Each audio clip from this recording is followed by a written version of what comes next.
Hello everyone, today I will show you how to download music on Spotify. And here's and here's how it is done.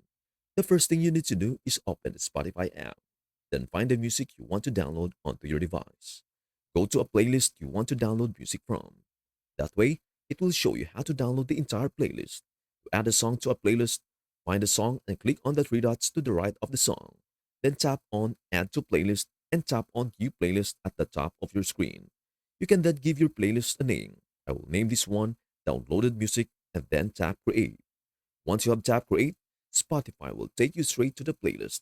As you can see, here we are called Downloaded One, and I've got one song in it. Now, I want to add a few more songs for this example. Once you have added all the music you want to download to the playlist, just tap on the circle with the arrow facing down on the playlist page. It will start circling, and you will know it is finished downloading when it turns green. Each song will also have a little green arrow pointing down, showing that it is now downloaded on your device. That is everything you need to know about how to download music on Spotify.